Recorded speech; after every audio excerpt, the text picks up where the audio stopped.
नमस्कार दोस्तों, स्वागत है आपका study for public service commission में। जैसे कि आप सभी जानते हैं कि आरआरबी एनटीपीसी ग्रेजुएशन लेवल और अंडर ग्रेजुएशन के लिए हमने जो है पीवाईक्यू सीरीज को स्टार्ट किया हुआ है। इस पीवाईक्यू सीरीज के अंदर हम प्रीवियस जब भी एग्ज़ाम हुआ था 2021 में शायद ये एग्ज़ाम हुआ था, उसके अंदर टोटल 125 शिफ्ट के अंदर ये पूरा कंप्लीट एग्ज़ाम लिया गया था आरआरबी एनटीपीसी का। उन्हीं 125 शिफ्ट को हम यहाँ पे डिस्कस कर रहे हैं। जीके जीएस को कंप्लीट हम यहाँ पे डिस्कस कर रहे हैं। जीके जीएस के अंदर जो है कितने क्वेश्चन पूछे जाते हैं मैं यहाँ पे बता देता हूँ एक बार आपको। जीके जीएस का जो पोर्शन है वो आता है यहाँ पे 40 मार्क्स का। 40 मार्क्स का जो है आपका क्वेश्चन पेपर में 40 क्वेश्चन आते हैं, जिसके अंदर जो है जीके जीएस बड़ा रोल प्ले करने वाला है, क्योंकि जो मैथ आता है वो आता है 35 मार्क्स का, और जो रीजनिंग आती है वो भी आपकी 35 मार्क्स की आती है। तो ये तीन सब्जेक्ट पूछे जाते हैं और इन तीनों को मिलाकर जो है 100 मार्क्स का आपका क्वेश्चन पेपर पूछा जाता है। तो मेजर सब्जेक्ट जो है वो जीके जीएस रहने वाला है, क्योंकि बच्चों की जो डिफिकल्टी रहती है वो जीके जीएस के अंदर रहती है, क्योंकि एसएससी और जो रेलवे के बच्चे होते हैं उनका जो है मैथ और रीजनिंग काफ़ी अच्छा होता है। जीके जीएस में ही जो है उनके नंबर कट जाते हैं। इसी समस्या को दूर करने के लिए हमने जो है कंप्लीट 125 शिफ्ट की जो है पीडीएफ को प्रिपेयर कर लिया है, और उन्हीं को हम यहाँ पे डिस्कस करने वाले हैं। अगर आपका रिस्पांस इस सीरीज के अंदर अच्छा मिलता है तो मैथ की क्लासेस भी जो है हम प्रीवियस ईयर की बहुत जल्दी यहाँ पे शुरू करवा देंगे, जिससे आपको अपने एग्जाम में बहुत ज़्यादा बेनिफिट होने वाला है। पीडीएफ की बात करूँ तो इसकी जो पीडीएफ है बिल्कुल फ्री में आपको कहाँ पर मिलेगी, तो बिल्कुल फ्री में जो पीडीएफ है वो आपको हमारे टेलीग्राम चैनल पर मिलेगी, जिसका लिंक आपको इस वीडियो के डिस्क्रिप्शन में मिल जाएगा। वहाँ से आप टेलीग्राम को ज्वाइन करके सारी पीडीएफ जो है बिल्कुल फ्री में डाउनलोड कर सकते हैं। और बहुत सारे बच्चों की ये डिमांड थी या फिर समस्या थी कि हम जो पीडीएफ में आंसर नहीं बताते थे। मेरा ऐसा मानना था कि आंसर नहीं बताए जाए, क्योंकि उससे क्या है कि आप खुद से अटेम्प्ट करें, क्योंकि ये होता है कि जिस पीडीएफ के अंदर आंसर दिए जाते हैं बच्चा थोड़ा सा डिफिकल्ट आता है तो वो देख लेता है कि यार चलो आंसर ही देख लेते हैं। मैं यही चाह रहा था कि जो है कि बच्चों को आंसर नहीं पता लगना चाहिए, वो खुद की जो है गैस से पता करे कि आंसर क्या हो सकता है। बट बहुत सारे बच्चे कह रहे थे कि आंसर देना चाहिए, तो इस वजह से जो है मैंने आज से जो है ये पीडीएफ नंबर 6 है। आज से जो है 6 नंबर पीडीएफ से जो है सभी की जो है आंसर की आपको इस पीडीएफ के नीचे मिल जाएगी। तो आंसर की टेंशन लेने वाली बात नहीं है। इस पीडीएफ से जो है आपको आंसर की भी इस पीडीएफ की मिल जाएगी। तो इस वीडियो सीरीज को आपको अंत तक जरूर देखना है। अगर आप जीके जीएस के 40 में से 35 प्लस जो मार्क्स है वो लेना चाहते हैं, तो इस पीडीएफ से आपके करंट के क्वेश्चन भी जो है सोल्व हो जाएंगे, स्टैटिक जीके भी सोल्व हो जाएगी, और जितने भी सब्जेक्ट है वो भी सारे सोल्व हो जाएंगे। तो ये पीडीएफ आपके लिए बहुत ज़्यादा बेनिफिशियल रहने वाली है। रोज जो ये वीडियो है रोज रात को 8 बजे आ जाती है। रोज रात को 8 बजे ये वीडियो आ जाती है। तो 8 बजे अपना टाइम निकाल के 40 से 45 मिनट का ये वीडियो होता है। तो इस वीडियो को एक बार एक दिन में जरूर देखिएगा, आपको खुद पता लग जाएगा कि कितनी आपकी जो है तैयारी हो रही है और कितनी और जो है बाकी रह रही है। तो चलिए आज के वीडियो सेशन की शुरुआत करते हैं पार्ट नंबर 6 की। क्वेश्चन नंबर फर्स्ट के अंदर बोला गया चुंबकीय फ्लक्स की जो एक्सआई यूनिट है वो क्या है।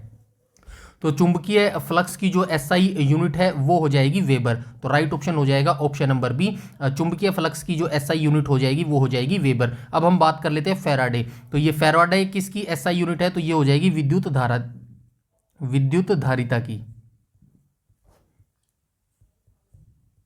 तो ये विद्युत धारिता की एसआई यूनिट हो जाएगी फैराडे। उसके बाद हम हेनरी की बात करें तो हेनरी हो जाएगी विद्युत प्रेरकत्व। विद्युत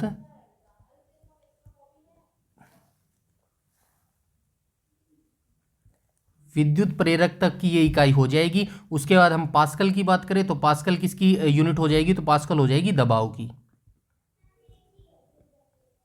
तो ये यूनिट भी आप याद रखना, फैराडे हो जाएगी विद्युत धारिता की, हेनरी हो जाएगी विद्युत प्रेरकत्व की, और पास्कल हो जाएगी दबाव की एसआई यूनिट। तो इन यूनिट्स को भी जो है आपको याद रखना है। ठीक है, चलते हैं नेक्स्ट क्वेश्चन पे। क्वेश्चन नंबर सेकंड में बोला गया भगवत गीता का सर्वप्रथम अंग्रेजी अनुवाद जो है किसके द्वारा किया गया था। तो भगवत गीता का जो है सर्वप्रथम अंग्रेजी अनुवाद जो है ये चार्ल्स विल्किंस, ये ऑप्शन नंबर बी जो है करेक्ट हो जाएगा। भगवत गीता का सर्वप्रथम अंग्रेजी अनुवाद जो है ये चार्ल्स विल्किंस के द्वारा जो है किया गया था। और ये जो चार्ल्स विल्किंस थे ये ईस्ट इंडिया कंपनी के कर्मचारी थे। इन्होंने पहली बार 1785 में गीता का संस्कृत से अंग्रेजी अनुवाद किया था। आप जो है याद रखना सन भी। 1785 में जो है इन्होंने संस्कृत से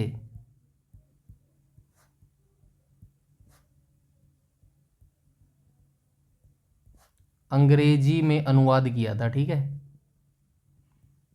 अंग्रेजी में अनुवाद किया था। तो इतनी जानकारी आपको याद रखनी है। और भगवत गीता की मैं बात करूं तो भगवत गीता को किसने लिखा है? तो भगवत गीता को लिखा है वेद व्यास जी ने। इसके अंदर जो है वेद व्यास जी के द्वारा ये लिखा गया। और भगवत गीता में कितने अध्याय हैं? तो अध्याय हो जाएंगे 18। अध्याय इसके अंदर जो है 18 हो जाएंगे और श्लोक हो जाएंगे 700। ठीक है, ये चीज भी जो है आपको याद रखनी है। और किस भाषा में लिखा गया है महाभारत? तो महाभारत जो है संस्कृत भाषा में लिखा गया है।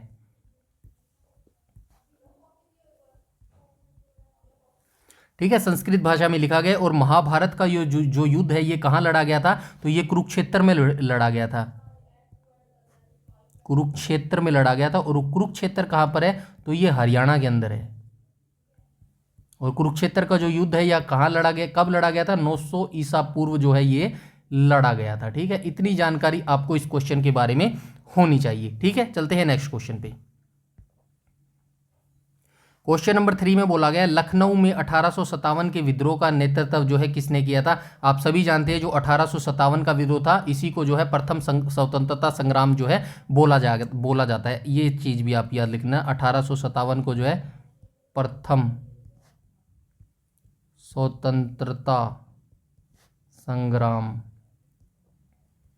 ठीक है, संग्राम भी ये जो है बोला जाता है। लखनऊ से 1857 का विद्रोह किसने किया था, मतलब नेतृत्व किसने किया था? तो बेगम हजरत महल जी ने जो है ये 1857 का विद्रोह का नेतृत्व किया था। अब मैं कुछ और इम्पोर्टेंट्स जो विद्रोह का नेतृत्व जिन्होंने किया था उन सभी का जो है मैं यहाँ पे आपको बता देता हूँ। ठीक है, चलिए बात कर लेते हैं। सबसे पहले हम बात कर लेते हैं खान बहादुर की।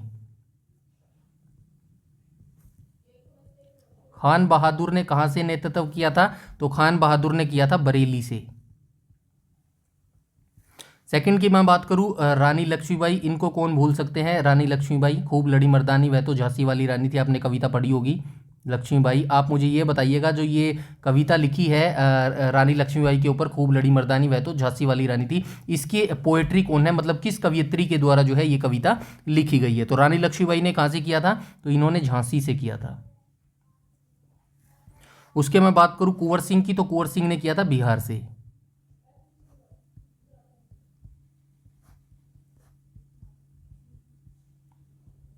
कुंवर सिंह ने जो है बिहार से किया था। उसके बाद हम बात करें मौलवी अहमदुल्ला। अहमदुल्ला, तो अहमदुल्ला के द्वारा कहां से किया गया था? तो ये किया गया था फैजाबाद से। इसके बाद आप याद रखना मौलवी लियाकत अली।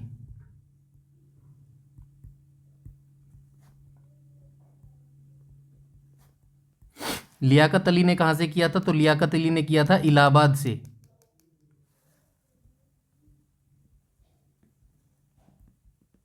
ठीक है, ये इंपॉर्टेंट्स जो व्यक्तित्व थे भारत के 1857 में इन्होंने नेतृत्व किया था, कहाँ कहाँ से किया था? तो ये भी आपको जो है याद रखना। 1857 का विद्रोह जो शुरू हुआ था वो अंबाला के बैरिक छावनी से हुआ था। और जो ये है 1857 का विद्रोह था मंगल पांडे ने किया था। विरोध किसका किया था? जो चर्बी वाले कारतूस थे, जो सैनिक थे, उनके अंदर एक अफवाह फैल गई थी जो कारतूस बने हैं वो गाय की चर्बी से बने थे। और ये जो गाय है हमारी हिंदू धर्म में जो है पवित्र माना जाता है गाय, और उसमें अफवाह फैल गई थी गाय और सूअर की चर्बी से मिला है। और आप सभी जानते हैं मुस्लिम में जो है सूअर को बड़ा पवित्र माना जाता है। तो इसीलिए जो है मंगल पांडे ने वहाँ पे पहले व्यक्ति थे जिन्होंने इस 1857 के प्रथम स्वतंत्रता संग्राम का जो है शुरुआत की थी। ठीक है, और इसका जो है कमल और जो रोटी है इसका प्रतीक होता था, रोटी और कमल। रोटी और जो कमल है 1857 के विद्रोह का प्रतीक होता था। ठीक है, इतनी जानकारी जो है आपको याद रखनी है। चलते हैं नेक्स्ट क्वेश्चन पे। नेक्स्ट क्वेश्चन में बोला गया है भारत के मुख्य चुनाव आयुक्त का कार्यकाल कितना होता है? तो भारत के जो मुख्य चुनाव आयुक्त है इनका कार्यकाल कितना होता है? तो राइट ऑप्शन हो जाएगा ऑप्शन नंबर सी, 6 वर्ष की अवधि या फिर 65 वर्ष की आयु तक, जो भी पहले हो यहाँ तक जो है इनका कार्यकाल होता है भारत के मुख्य चुनाव आयुक्त का। इसके बाद में भारत के मुख्य चुनाव आयुक्त की बात करूँ तो सबसे पहले आप याद रखना जो भारत का चुनाव आयोग है इसकी स्थापना कब हुई थी?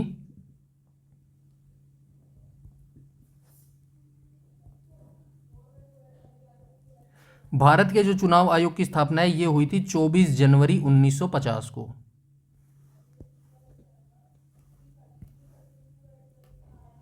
24 जनवरी 1950 को जो है भारतीय चुनाव आयोग की स्थापना हुई थी। और मतदाता दिवस कब मनाया जाता है? मतदाता दिवस मनाया जाता है, मतदाता दिवस जो है ये मना जाता है हर हर साल 25 जनवरी को मनाया जाता है। ठीक है, 25 जनवरी को हर साल जो है मतदाता दिवस के रूप में मनाया जाता है। पहले मुख्य चुनाव आयुक्त कौन थे? तो ये सुकुमार सेन थे, प्रथम चुनाव आयुक्त। प्रथम चुनाव आयुक्त कौन थे? तो ये थे सुकुमार सेन, सुकुमार सेन। वर्तमान का आप जरूर याद रख लेना क्योंकि करंट से रिलेटेड मैं आपको यहाँ पे नहीं बताने वाला। तो ठीक है, वर्तमान में हमारे भारत के जो मुख्य चुनाव आयुक्त है वो या आप जरूर देख लेना। करंट से क्वेश्चन जरूर पूछे जाते हैं और अच्छे खासे क्वेश्चन पूछे जाते हैं। 10 से 12 क्वेश्चन जो है ये करंट से पूछे जाते हैं। 40 में से 10 क्वेश्चन तो यही होंगे, तो काफ़ी इंपॉर्टेंट रोल प्ले करता है करंट अफेयर भी। अगर पॉसिबल हुआ तो मैं करंट अफेयर्स की भी जो है क्लासेस आपकी प्रोवाइड करवा दूंगा। वैसे आप टेलीग्राम चैनल जरूर ज्वाइन करवा लेना क्योंकि वहाँ पे मैं बहुत सारी जो पिक्स हैं वो अपलोड करता रहता हूँ, जिससे जो है काफ़ी हद तक आपके करंट अफेयर की जो समस्या है वो दूर हो जाएगी। वर्तमान में मेरे हिसाब से राजीव कुमार है, बाकी आप कमेंट सेक्शन में मुझे करेक्ट करके बताइएगा अगर मैंने गलत बता दिया। तो मेरे हिसाब से अभी जो भारत के मुख्य चुनाव आयुक्त हैं वो है राजीव कुमार। चलते हैं नेक्स्ट क्वेश्चन पे।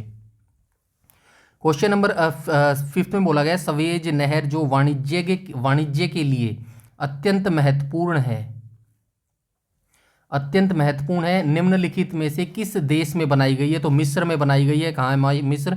राइट ऑप्शन हो जाएगा ऑप्शन नंबर ए। तो स्वेज नहर जो है वाणिज्य के लिए जो है अत्यंत महत्वपूर्ण है और ये किस देश में बनाई गई है? तो ये मिस्र देश में जो है बनाई गई है। सवेज नहर का निर्माण आप जरूर याद रखना, सवेज नहर निर्माण कब हुआ था? निर्माण तो ये जो सवेज नहर का निर्माण है ये 1869 में हुआ था। ठीक है, 1869 में हुआ था। और किसने किया था? फ्रांसीसी इंजीनियर थे फर्टिनोद, फर्टिनोद। द लेस्पेथ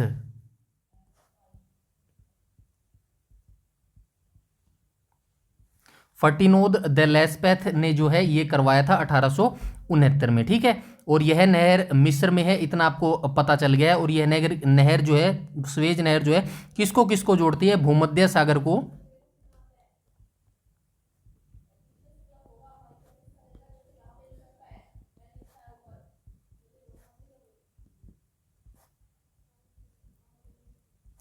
लाल सागर से जोड़ती है। ठीक है, इतनी जानकारी आपको याद रखनी है। चलते हैं हम हमारे नेक्स्ट क्वेश्चन पे और इसकी जो है लंबाई जरूर याद रखना। लंबाई कितनी हो जाएगी? 168 किलोमीटर, ये जरूर याद रखना, 168 किलोमीटर है लंबाई। चलते हैं नेक्स्ट क्वेश्चन पे। क्वेश्चन नंबर आ जाएगा 6। क्वेश्चन नंबर 6 में बोला गया है क्रायोजेनिक इंजन में ईंधन के रूप में इनमें से किसका उपयोग किया जाता है? तो क्रायोजेनिक जो इंजन होते हैं उसमें ईंधन के रूप में किसका उपयोग किया जाता है? तो ये तरल ऑक्सीजन और तरल हाइड्रोजन का जो है उपयोग किया जाता है। क्रायोजेनिक इंजन के अंदर ईंधन के रूप में तरल ऑक्सीजन और तरल हाइड्रोजन का जो है इस्तेमाल किया जाता है। चलते हैं नेक्स्ट क्वेश्चन पे, क्वेश्चन नंबर 7 पर। क्वेश्चन नंबर 7 में बोला गया है भारत का राष्ट्रीय पुस्तकालय कहाँ स्थित है? तो भारत का जो राष्ट्रीय पुस्तकालय है ये हो जाएगा हमारे कोलकाता में। अमर सोनार बांग्ला आप सभी जानते हैं, तो कोलकाता में हो जाएगा हमारा राष्ट्रीय पुस्तकालय। और इसकी स्थापना आपको याद रखनी है। भारत का जो राष्ट्रीय पुस्तकालय है कोलकाता के बोल्वेडियर स्टेट अलीपुर में है। तो ठीक है, याद रखना, कोलकाता याद रखना, बाकी ज़्यादा जरूरी नहीं है। स्थापना वर्ष इसका जरूर याद रखना, ज़्यादा डिटेल में जाने की जरूरत नहीं है। स्थापना इसकी कब हुई थी? 1948 में हुई थी इसकी स्थापना। ठीक है, और इसे इंपीरियल लाइब्रेरी अधिनियम 1948 के तहत स्थापित किया गया था। ये भी याद रखना। इसे मैं लिख देता हूँ, कोई बात नहीं। इसे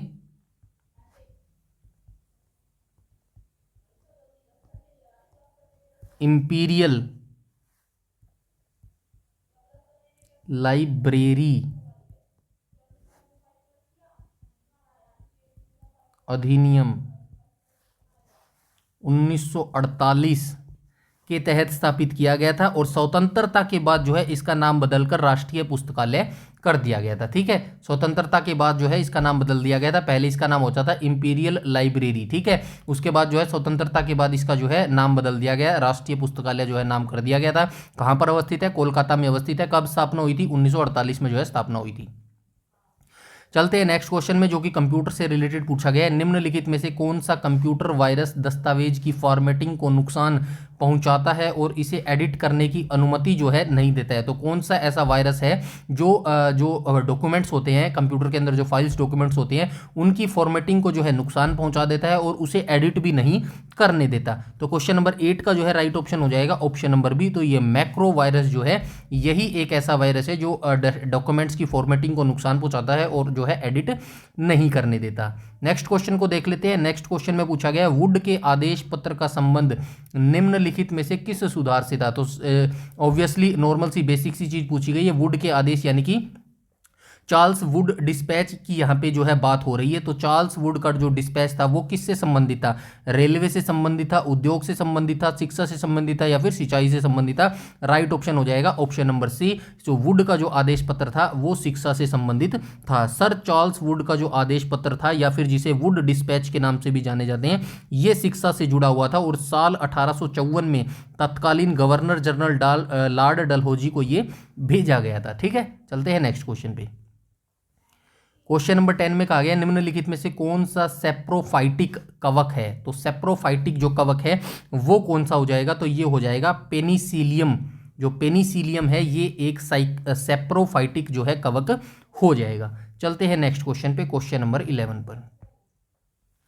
क्वेश्चन नंबर 11 में बोला गया ईबी के एक बराबर है। ये कंप्यूटर का क्वेश्चन है भाई, और ईबी का मतलब हो जाएगा एक्साबाइट जो है, इसका राइट ऑप्शन हो जाए, मतलब फुल फॉर्म हो जाएगी ईबी की एक्साबाइट हो जाएगा। और ईबी जो है एक्साबाइट कितने के बराबर है? तो एक्साबाइट जो है ये हो जाएगा क्वेश्चन नंबर 11 का राइट ऑप्शन हो जाएगा ऑप्शन नंबर बी, यानी कि 1000 पीबी यानी कि पेटाबाइट के जो है बराबर होता है ईबी एक्साबाइट। ये आप इनकी फुल फॉर्म याद रखना, मैं एक बता देता हूँ। सबसे पहले होता है बिट। बिट जो है सिंगल बाइनरी डिजिट होता है, ये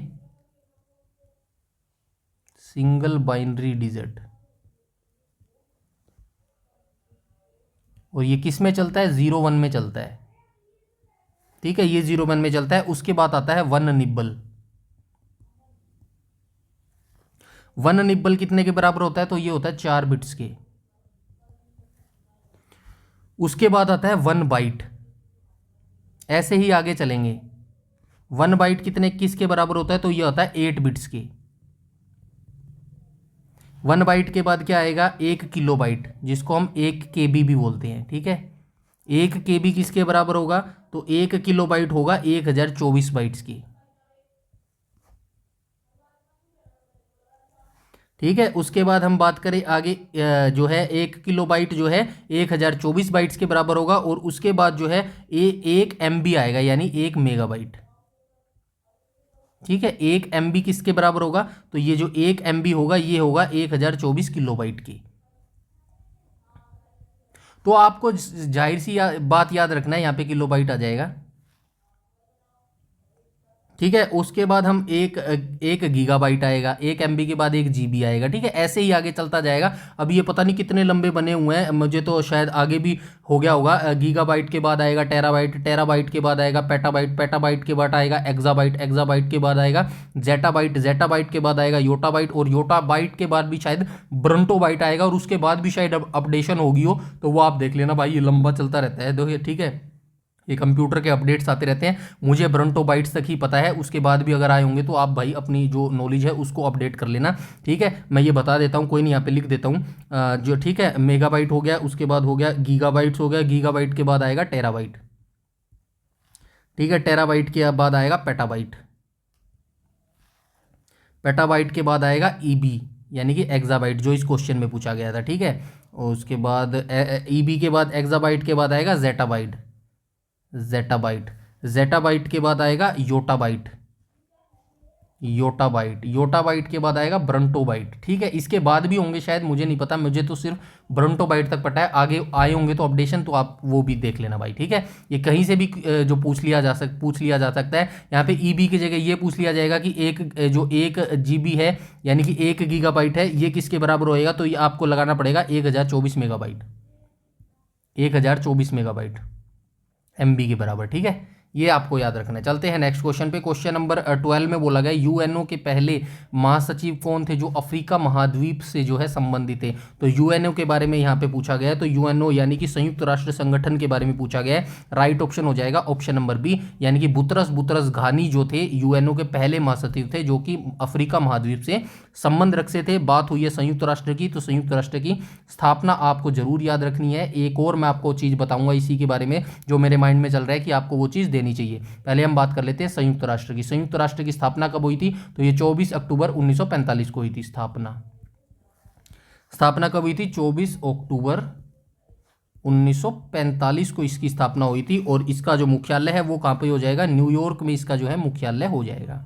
अब मैं एक और बात बता देता हूं क्या मैं सोच रहा हूं, अगर आपको अच्छी लगे तो आप कमेंट सेक्शन में जरूर बताइएगा कि वो करनी चाहिए या नहीं करना चाहिए। अभी हमारी जो सीरीज चल रही है, PYQ सीरीज चल रही है, इसके अंदर मिक्स क्वेश्चन आ रहे हैं। मेरे माइंड में एक ये बात चल रही है कि हर संडे, हर रविवार को एक आपको स्टैटिक प्लस करंट अफेयर की क्लास देनी चाहिए। स्टैटिक जीके में हम एक टॉपिक्स उठा लेंगे, जैसे कि भारत के दर्रे उठा लेंगे। फॉर एग्जाम्पल एक क्लास की मैं बात कर रहा हूँ, हर संडे को एक क्लास आएगी जिसके अंदर एक दिन हम करवाएंगे भारत के दर्रे, एक दिन हम कराएंगे भारत की नदियाँ, एक दिन हम कराएंगे इंटरनेशनल के जितने भी जो संगठन होते हैं वो करवाएंगे, एक दिन हम करवाएंगे भारत के जितने भी संगठन है, जैसे कि आलू केंद्र संगठन कहाँ पर है, आलू अनुसंधान केंद्र कहाँ पर है, चावल अनुसंधान केंद्र कहाँ पे है। ऐसे ही हम एक दिन इंटरनेशनल की करवाएंगे कि वर्ल्ड बैंक की स्थापना कितनी कब हुई, IMF की स्थापना कब हुई, इनके अंदर कितने देश हैं। करंट अफेयर से रिलेटेड उसके अंदर ये ऐड कर देंगे कि वर्तमान में कितने देश है, कौन उनके अध्यक्ष है। इस टाइप की मैं वीडियो सोच रहा हूँ, एक स्टैटिक प्लस करंट की आपको हर संडे प्रोवाइड करवाई जाए।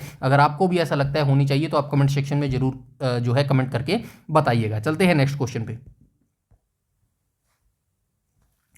क्वेश्चन नंबर 13 में बोला गया है निम्नलिखित में से कौन सी 3 नदियों में से एक नहीं है जिसका पारस्परिक प्रभाव उत्तर भारतीय मैदानों के निर्माण के लिए उत्तरदायी है। सिंधु, गंगा, ब्रह्मपुत्र या फिर गोदावरी। तो राइट ऑप्शन हो जाएगा ऑप्शन नंबर डी, क्योंकि सिंधु, गंगा और ब्रह्मपुत्र जो नदियां हैं ये तीनों ही उत्तर भारत की नदियां हैं, और जो गोदावरी नदी हो जाएगी ये हमारी दक्षिण भारत की नदी हो जाएगी। क्वेश्चन नंबर 13 का जो है ये राइट ऑप्शन हो जाएगा ऑप्शन नंबर डी। अब मैं थोड़ा सा इनके बारे में बता देता हूँ, सिंधु नदी के बारे में बता देता हूँ। मैं इनका उद्गम स्थान बताऊंगा, ज़्यादा आपको जो नॉलेज जो है नहीं दूंगा। सिंधु नदी का जो उद्गम स्थान है ये कहाँ पर है, तिब्बत के मानसरोवर झील के पास है।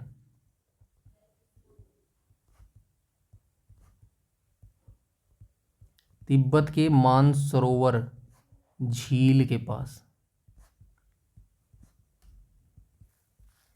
तिब्बत के मानसरोवर झील के पास कैलाश पर्वत श्रृंखला पर स्थित बोखरचू नामक ग्लेशियर, बोखरचू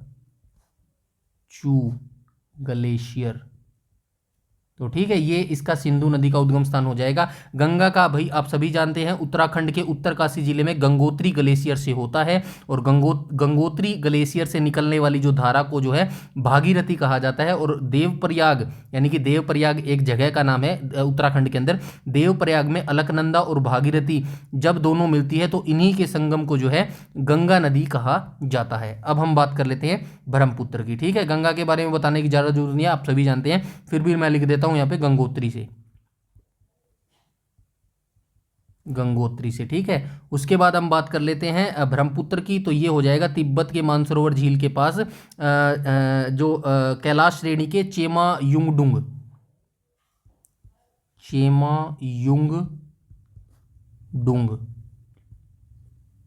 वैसे जो मोस्टली नदियाँ निकलती हैं वो तिब्बत के मानसरोवर झील से ही निकलती हैं, जो बड़ी बड़ी नदियाँ हैं, बस आपको इनकी एग्जैक्ट लोकेशन याद रखनी है। जैसे कि ये भी तिब्बत के मानसरोवर झील के पास से निकली है सिंधु नदी, ब्रह्मपुत्र नदी भी तिब्बत के मानसरोवर झील के पास निकलती है, बस ये बोखरचू ग्लेशियर से निकली है, और जो ब्रह्मपुत्र नदी है ये चेमायुंगडुंग ग्लेशियर से निकली है। बस इतनी चीज़ आपको याद रखनी है। ठीक है, ये ग्लेशियर से निकली है। उसके बाद गोदावरी की मैं बात करूँ तो गोदावरी नदी कहाँ पर निकलती है, ये महाराष्ट्र के नासिक जिले में, महाराष्ट्र के नासिक जिला, नासिक जिले में कहाँ से निकलती है? तो ये त्र्यंबकेश्वर पहाड़ी से निकलती है, ठीक है, त्र्यंबक पहाड़ी से, त्र्यंबक पहाड़ी से निकलती है, ठीक है। ये चीज़ आप याद रखना, त्र्यंबक पहाड़ी से जो है गोदावरी नदी निकलती है, और गोदावरी नदी को जो है बूढ़ी गंगा भी कहा जाता है, भारत की गंगा कहा जाता है, आप ये भी याद रखना। गोदावरी नदी को दक्षिण भारत की गंगा बोला जाता है। चलते हैं नेक्स्ट क्वेश्चन पे, क्वेश्चन नंबर 14 को देख लेते हैं। दक्षिण भारत की गंगा जरूर याद रखना भाई, ये क्वेश्चन, गोदावरी को दक्षिण भारत की गंगा।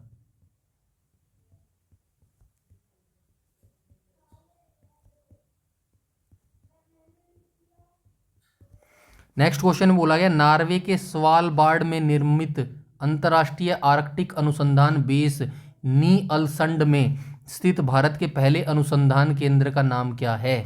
तो ये नॉर्वे के अंदर जो पहला आर्कटिक अनुसंधान बेस अलसंड में जो है, भारत के पहले अनुसंधान केंद्र का नाम जो है ये क्या हो जाएगा? ये हो जाएगा हिमाद्री। तो हिमाद्री जो है भारत का आर्कटिक के अंदर जो है पहला अनुसंधान केंद्र था। इनकी मैं जो है स्थापना वर्ष आपको जरूर बताऊंगा, और स्थापना वर्ष जो है आपको याद भी रखनी है, क्योंकि इनकी स्थापना वर्ष जो है जरूर पूछी जाती है। हिमाद्री की हम बात करें तो हिमाद्री की जो स्थापना है ये कब की गई थी? तो हिमाद्री अनुसंधान केंद्र की जो स्थापना है ये 1 जुलाई 2018 को, माफ कीजिएगा 2008 को की गई थी, 1 जुलाई 2008 को की गई थी। उसके बाद हम, और ये भारत का जो है पहला स्थायी आर्कटिक अनुसंधान केंद्र है, ये भी आप याद रखना, भारत का पहला स्थायी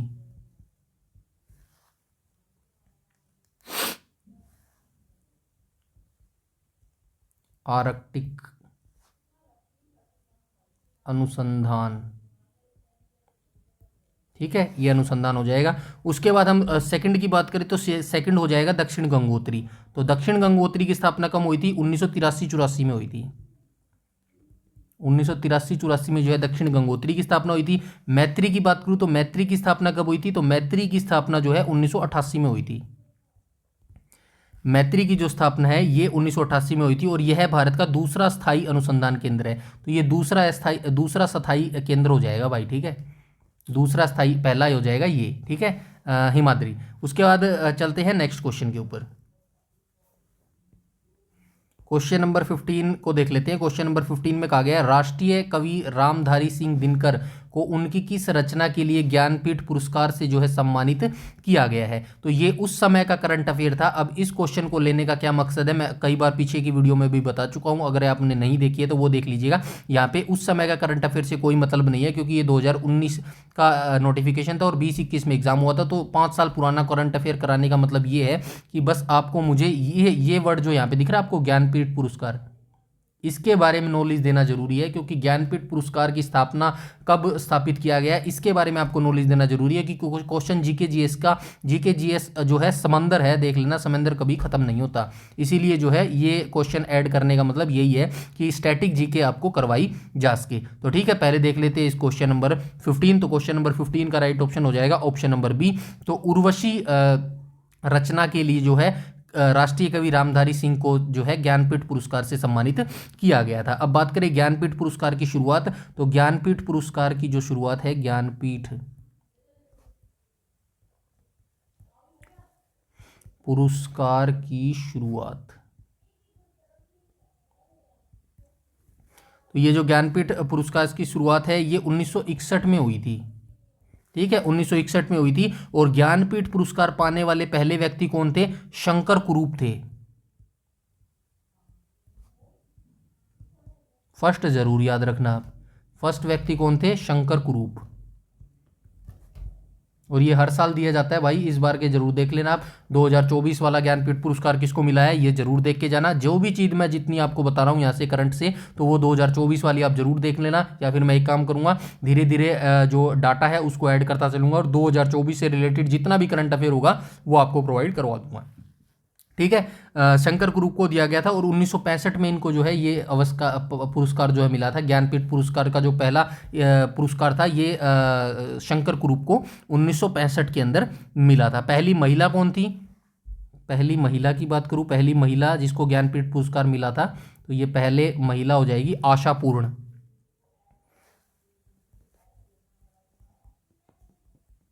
आशापूर्णा, इनको कब मिला था? ये तो 1976 में मिला था इनको, ठीक है। ये डेट्स भी जरूर याद रखना। चलते हैं नेक्स्ट क्वेश्चन पे।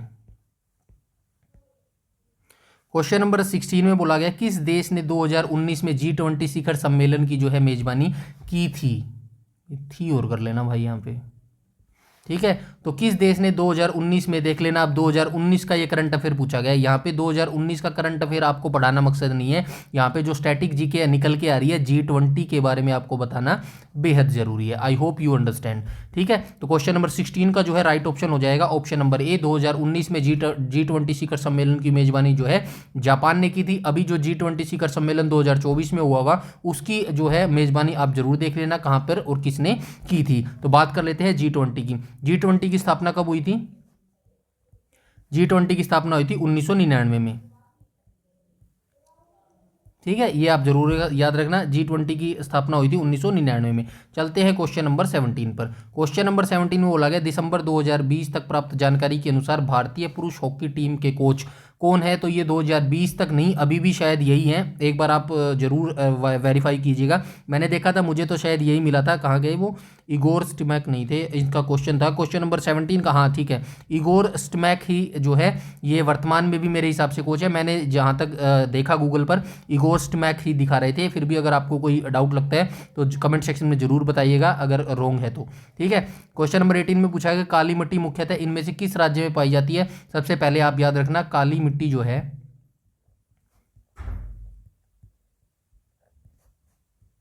किस फसल के लिए लाभदायक है? तो कपास की फसल के लिए, ठीक है। कपास की फसल के लिए राइट ऑप्शन हो जाएगा महाराष्ट्र। तो महाराष्ट्र राज्य के अंदर जो है काली मिट्टी मुख्यतः पाई जाती है और काली मिट्टी के अंदर जो है कपास की फसल बहुत अच्छे से जो है फल फूलती है।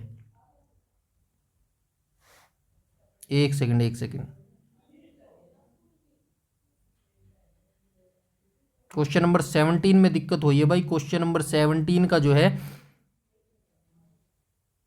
हाँ ठीक है कोई नहीं, वर्तमान मैं बता देता हूँ, कोई नहीं, आ गया मेरे पास आंसर वर्तमान का। वर्तमान के जो इसके कोच हैं वो हो जाएंगे, एक सेकंड, आ ही गया है वर्तमान का आंसर भी मेरे पास,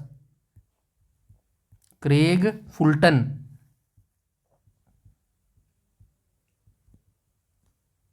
क्रेग फुलटन जो है ये वर्तमान में भारतीय मेंस हॉकी टीम के जो है कप्तान है, ठीक है। चलते हैं नेक्स्ट क्वेश्चन पे। काली मिट्टी वाला हो गया, ये महाराष्ट्र में पाई जाती है और काली मिट्टी कपास की फसल के लिए बहुत ही लाभदायक होती है। क्वेश्चन नंबर 19 की बात करूं तो भारत का पहला पोशाक संग्रहालय किस राज्य में स्थित है? तो क्वेश्चन नंबर 19 का जो है राइट ऑप्शन हो जाएगा ऑप्शन नंबर ए। भारत का पहला पोशाक संग्रहालय जो है गोवा के अंदर अवस्थित है और गोवा की राजधानी क्या हो जाएगी? पणजी।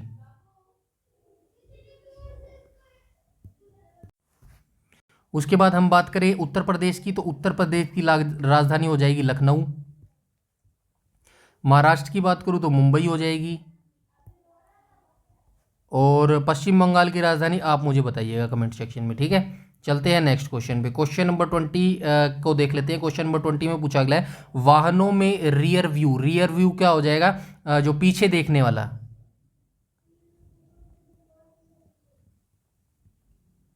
पीछे देखना, ठीक है। तो वाहनों में जब हमारे हैंडल के ऊपर, जैसे बाइक आप चलाते हैं तो बाइक के हैंडल के ऊपर ऐसा हैंडल होता है ना बाइक का, तो हैंडल के ऊपर ये दो शीशे होते हैं, इन शीशों से हम पीछे का देखते हैं ना, तो इसी को विंग मिरर के रूप में जो है बोला जाता है। तो इस रूप में जो है प्रकार के दर्पण, किस प्रकार के दर्पणों का जो है उपयोग किया जाता है? तो ये राइट ऑप्शन हो जाएगा ऑप्शन नंबर डी। तो वाहनों में रियर व्यू या फिर पीछे देखने के लिए जो है उत्तल दर्पण या फिर लेंसों का जो है उपयोग किया जाता है, ठीक है। चलते हैं नेक्स्ट क्वेश्चन पे। क्वेश्चन नंबर 21 में बोला गया भौतिक अनुसंधान प्रयोगशाला जो अंतरिक्ष एवं इससे संबद्ध विज्ञानों के लिए एक राष्ट्रीय अनुसंधान है, कहाँ स्थित है? तो कहाँ स्थित हो जाएगी? तो ये स्थित हो जाएगी ऑप्शन नंबर डी, अहमदाबाद में ये स्थित है, ठीक है। भौतिक अनुसंधान प्रयोगशाला कहाँ पर अवस्थित है? तो राष्ट्रीय भौतिक अनुसंधान, ये मैं हाईलाइट कर देता हूँ, कहाँ गया राष्ट्रीय अनुसंधान भौतिक अनुसंधान प्रयोगशाला। तो ये जो भौतिक अनुसंधान प्रयोगशाला है ये अहमदाबाद यानी कि गुजरात के अंदर अवस्थित है। और इसकी स्थापना की बात करूँ तो इसकी स्थापना जो है 1947 को की गई थी। 1947 को जो है इसकी स्थापना की गई थी और किसने की थी? विक्रम साराभाई द्वारा की गई थी। विक्रम साराभाई,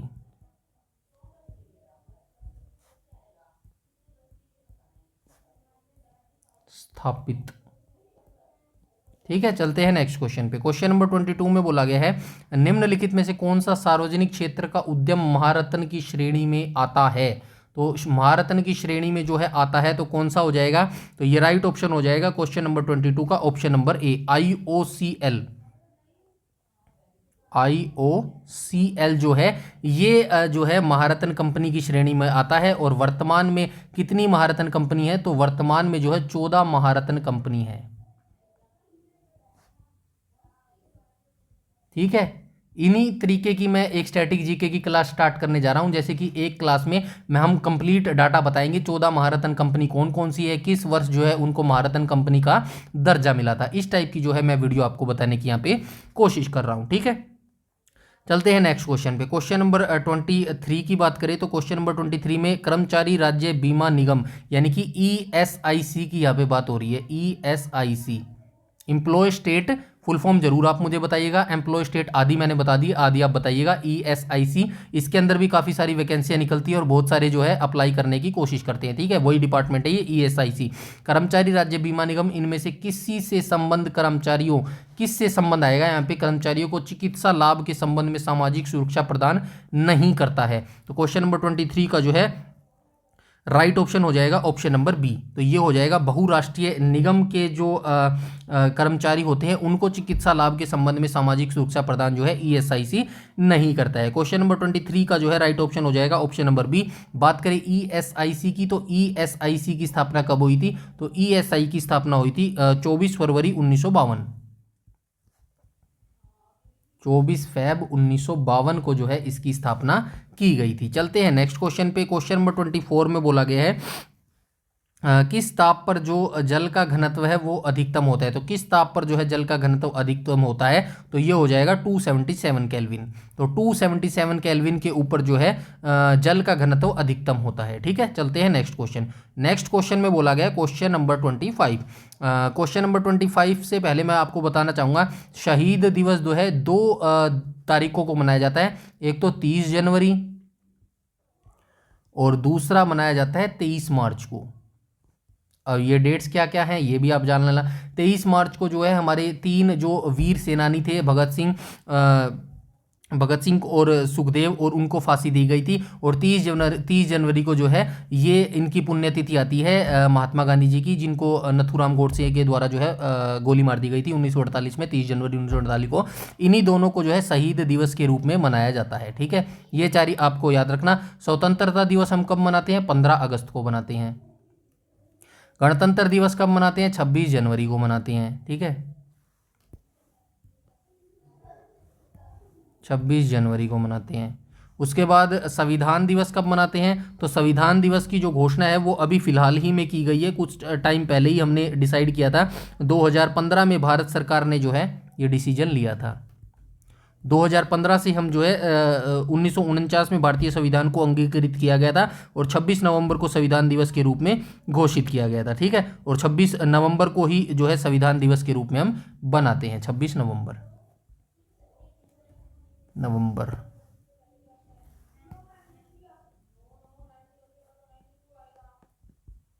ठीक है, संविधान दिवस 26 नवंबर को मनाया जाता है। चलते हैं नेक्स्ट क्वेश्चन पे। क्वेश्चन नंबर 26 में बोला गया है प्रधानमंत्री उज्ज्वला योजना का शुभारंभ कब हुआ था। तो प्रधानमंत्री उज्ज्वला योजना का जो शुभारंभ है, यानी कि इस योजना की शुरुआत कब हुई थी, तो इस योजना की जो शुरुआत है वो 1 मई 2016 को की गई थी। ठीक है, ये उज्ज्वला योजना कब शुरू की गई थी, तो उज्ज्वला योजना जो है ये 1 मई 2016 को की गई थी। चलते हैं नेक्स्ट क्वेश्चन पे। क्वेश्चन नंबर 27 में क्या कहा गया है, डैश किसी भी विधेयक को धन विधेयक घोषित करने का निर्णय लेते हैं। तो कौन है जो ऐसे सिर्फ धन विधेयक है या नहीं ये डिसीजन लेते हैं। क्या भारत के राष्ट्रपति लेते हैं, राज्य के सभापति लेते हैं, भारतीय रिजर्व बैंक के गवर्नर लेते हैं, या फिर लोकसभा के अध्यक्ष लेते हैं। राइट ऑप्शन हो जाएगा ऑप्शन नंबर डी।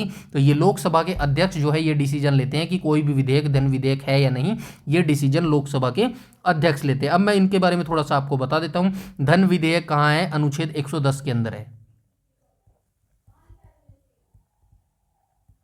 धन विधेयक अनुच्छेद 110 के अंदर, अनुच्छेद 110 के अंदर। और हमारा वित्त आयोग हो जाएगा अनुच्छेद 280 के अंदर। अनुच्छेद 280 के अंदर वित्त आयोग, ठीक है।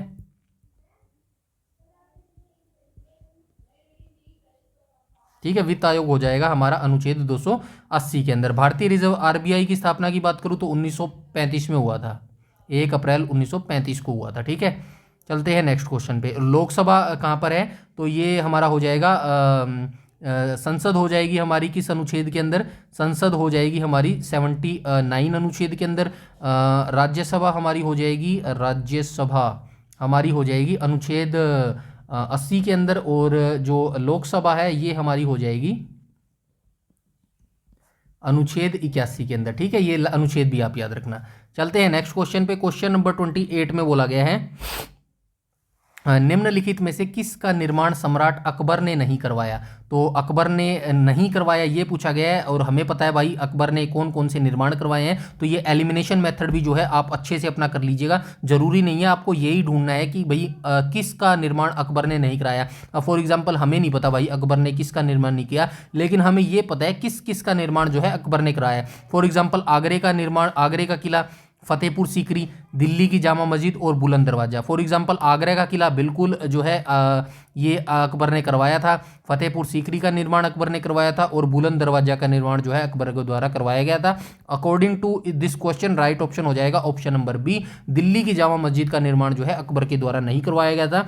तो दिल्ली की जामा मस्जिद का दिल्ली की जो जामा मस्जिद है, क्वेश्चन नंबर 28 का जो राइट ऑप्शन हो जाएगा वो हो जाएगा ऑप्शन नंबर सी, दिल्ली की जामा मस्जिद का जो निर्माण है वो किसने करवाया था, ये आप मुझे कमेंट सेक्शन में जरूर बताइएगा, ठीक है। चलते हैं नेक्स्ट क्वेश्चन पे।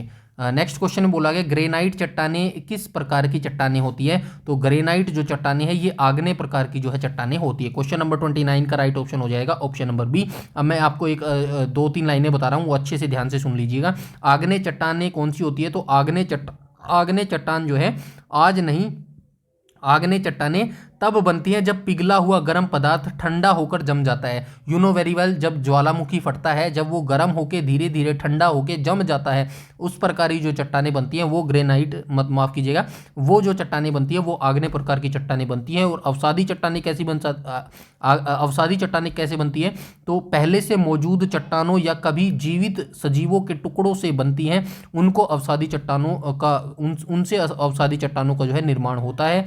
और अवसादी चट्टानों का जो एग्जाम्पल है वो हो जाएगा बलुआ पत्थर, चूना पत्थर, और जो शैल होते हैं वो अवसादी चट्टानों के एग्जाम्पल हो जाएंगे, ठीक है। चलते हैं नेक्स्ट क्वेश्चन पे। क्वेश्चन नंबर 30 में बोला गया है अर्थ आवर प्रोग्राम कब शुरू किया गया था। तो अर्थ आवर जो प्रोग्राम है ये कब शुरू किया गया था, तो 2007 में जो है अर्थ आवर प्रोग्राम को शुरू किया गया था। चलते हैं नेक्स्ट क्वेश्चन पे। और नेक्स्ट क्वेश्चन में बोला गया सुंदरवन का डेल्टा निम्नलिखित में से किन नदियों द्वारा निर्मित है। तो सुंदरवन का जो डेल्टा है वो कौन कौन सी नदियां बनाती हैं, गंगा और ब्रह्मपुत्र बनाती हैं, गंगा और ब्रह्मपुत्र बनाती हैं, गंगा और ब्रह्मपुत्र। राइट ऑप्शन हो जाएगा ऑप्शन नंबर बी, गंगा और ब्रह्मपुत्र जो नदियां हैं ये सुंदरवन का डेल्टा बनाती है। क्वेश्चन नंबर 31 का राइट ऑप्शन हो जाएगा ऑप्शन नंबर बी। चलते हैं नेक्स्ट क्वेश्चन पे।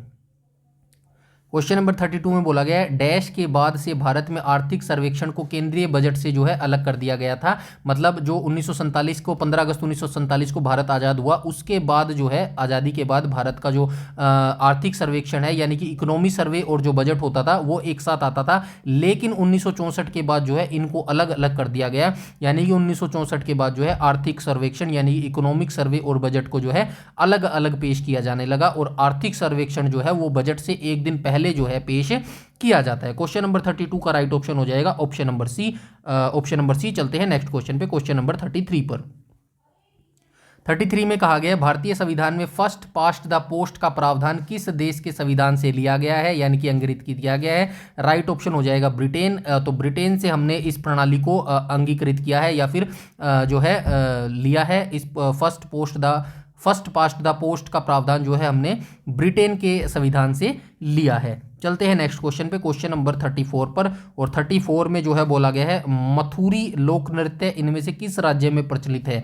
तो मथुरी जो लोक नृत्य है ये तेलंगाना राज्य से संबंध रखती है, यानी कि जो मथुरी लोक नृत्य है ये तेलंगाना राज्य का लोक नृत्य है। वैसे ही एक वीडियो के अंदर जितने भी लोक नृत्य हैं वो सारे कवर कर लेंगे। और ये एसएससी और रेलवे के अंदर जो है भर भर के पूछे जाते हैं, एसएससी एंड रेलवे के अंदर।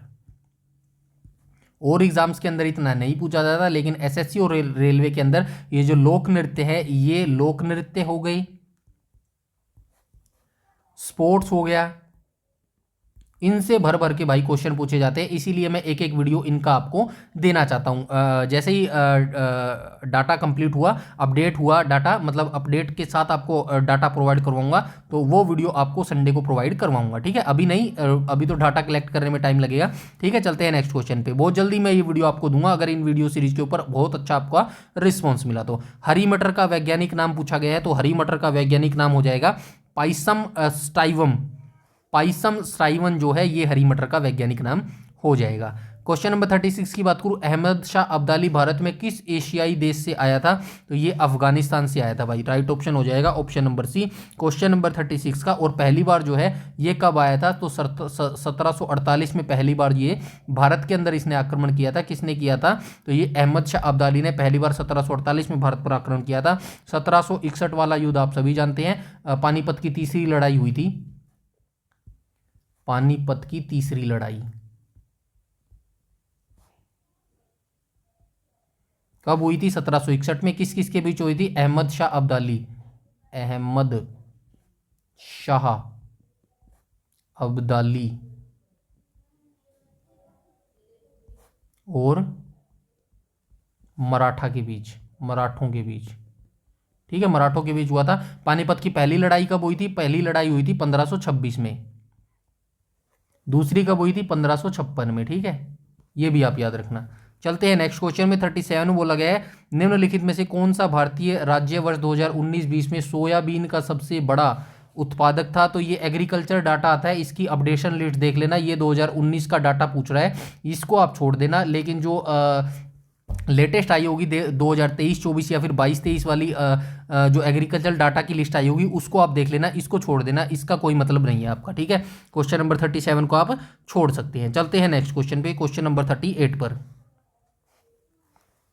38 में बोला गया, तुलनात्मक सुलाभ के सिद्धांत यानी कि लॉ ऑफ कंपैरेटिव एडवांटेज के प्रतिपादन का श्रेय इनमें से किस लोकप्रिय हस्ती को दिया जाता है, यानी कि लॉ ऑफ कंपैरेटिव एडवांटेज, तुलनात्मक जो सुलाभ का सिद्धांत है, ये किसने दिया था, तो राइट ऑप्शन हो जाएगा ऑप्शन नंबर 38 का राइट ऑप्शन हो जाएगा option number A, David Ricardo के द्वारा ये दिया गया था। और ये कब दिया गया था, साल 1817 में इनकी पुस्तक आई थी। कौन सी पुस्तक आई थी, तो इनकी पुस्तक आई थी principle of political, principle of political economy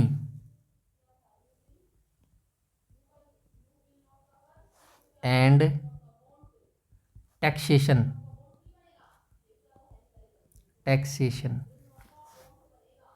ये किताब आई थी। और इस किताब में जो है इन्होंने अपना ये सिद्धांत दिया था। पुस्तक का नाम है, ये याद रखना।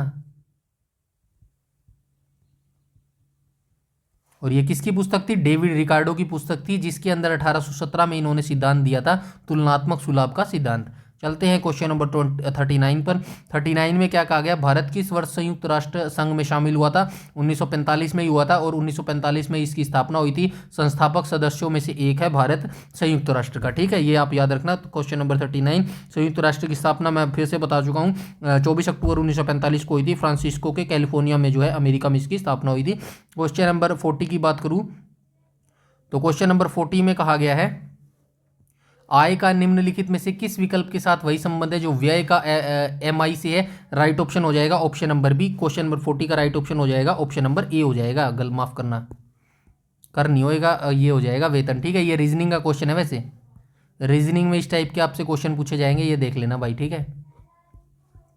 तो ये रीजनिंग के क्वेश्चन है ऐसे। तो ये आज हमने जो है 6 पार्ट आपके साथ डिस्कस कर लिया है। आई होप आपको पसंद आया होगा। बस आपको ये करना है, ज़्यादा से ज़्यादा इस वीडियो को लाइक करना है, शेयर करना है, जिस भी ग्रुप्स में आप जुड़े होंगे, अपने आपके जो फ्रेंड्स ने फॉर्म भरा होगा या फिर आपके फैमिली वालों भाई बहन ने जो भी फॉर्म भरा होगा, तो उनसे ये वीडियो जरूर शेयर कीजिएगा। और अपनी तैयारी अच्छे से करते रहें, लगातार तैयारी करते रहें। पीडीएफ के लिए जो है लिंक आपको टेलीग्राम का जो है इस वीडियो के डिस्क्रिप्शन में मिल जाएगा, वहाँ से टेलीग्राम ज्वाइन कर लेना, फ्री पीडीएफ बिल्कुल मिल जाएगी। डेली रोज़ रात को ये वीडियो आ जाती है, रोज़ रात को 8 बजे 8 PM पर, ठीक है। फर्स्ट टाइम विजिट कर रहे हैं तो चैनल को सब्सक्राइब कर लीजिएगा और बेल आइकन बटन को टैप कर लीजिएगा ताकि समय पर आपको सारी नोटिफिकेशन मिलती रहे। इस वीडियो में इतना ही, तब तक के लिए धन्यवाद।